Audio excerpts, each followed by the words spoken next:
Corona लहर की इस मार ने जहां पर तमाम मरीजों को बेहाल कर रखा है, वहां पर सबसे ज़्यादा अगर किसी चीज़ की किल्लत महसूस हो रही तो वो है ऑक्सीजन। लेकिन सबसे बड़ा सवाल यहाँ पर ये है कि क्या ऑक्सीजन सिलेंडर अगर आप लेकर जाते हैं तो उस ऑक्सीजन को बचाया जा सकता है? तो इसका जवाब सीधे तौर पर यह है कि सही तरीके से अगर आप ऑक्सीजन सिलेंडर का इस्तेमाल करें तो वो बची भी जा सकती है और लोगों के काम भी आ सकती है। कैसे, ये आपको बताएंगे।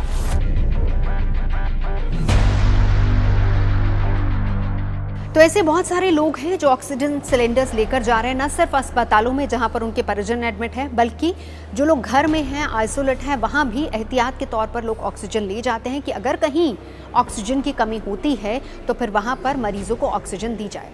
तो ऐसे में एक्सपर्ट सीधे तौर पर मानते हैं कि ऑक्सीजन देने के तरीकों को समझिए और फिर उसके बाद उस ऑक्सीजन को आप बचा सकते हैं। ऑक्सीजन बचाने के तरीके ट्वीट कर बताए MBBS डॉक्टर MD कामना कक्कड़ ने, जिसमें डॉक्टर्स का ये मानना है कि ऑक्सीजन लेवल 88 से 92 के बीच रखने का लक्ष्य होना चाहिए।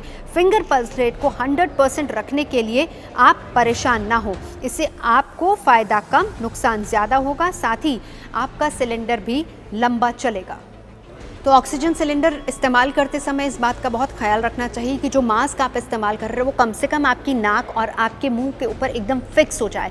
तो इसका मतलब ढीले मास्क इस्तेमाल करने से ऑक्सीजन वेस्ट होगी। इसके साथ साथ कुछ ऐसे लक्षणों का भी ख्याल रखें। अगर आप मरीज को ऑक्सीजन दे रहे हैं, उसके होंठ या फिर चेहरा कहीं नीला पड़ रहा है तो ऐसे में तुरंत अस्पताल जाना चाहिए। अगर मरीज को खाने में दिक्कत आ रही या फिर ब्रीदिंग में बहुत ज़्यादा परेशानी आ रही तो ऐसे में इस बात को मान लीजिए कि जो ऑक्सीजन सिलेंडर आप लगाए हैं या फिर जिस मास्क के ज़रिए आप उस मरीज़ को ऑक्सीजन दे रहे हैं उसमें कुछ ना कुछ दिक्कत या गड़बड़ी है, तुरंत मरीज़ को अस्पताल ले जाना चाहिए।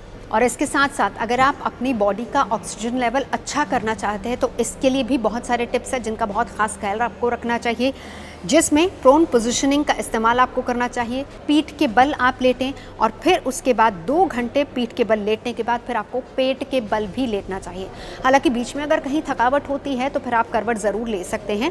इसके साथ साथ इसी प्रोसेस को आप बार बार दोहराइए और अगर आप पेट के बल लेटेंगे तो वो बहुत ज़्यादा फ़ायदेमंद रहेगा आपके लिए। एक और ख़ास बात, जिस कमरे में पेशेंट को ऑक्सीजन दी जा रही है वहाँ ध्यान रहे कि किसी भी तरह का कोई ज्वलन पदार्थ नहीं होना चाहिए, नहीं तो विस्फोट का खतरा रह सकता है।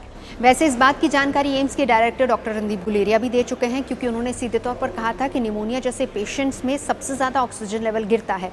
तो ऐसे में अगर कोई इस तरह का पेशेंट आपके घर में है, आप ऑक्सीजन सिलेंडर लेकर आ रहे हैं, तो सबसे पहली बात तो ये कि आपको किसी प्रशिक्षित व्यक्ति से ही उसकी ट्रेनिंग लेनी चाहिए, क्योंकि आप घर में उस पेशेंट को ऑक्सीजन दे रहे हैं। ऐसा इसलिए ताकि ऑक्सीजन वेस्ट ना जाए और उस मरीज को कम से कम सही समय पर सही मात्रा में ऑक्सीजन मिल पाए।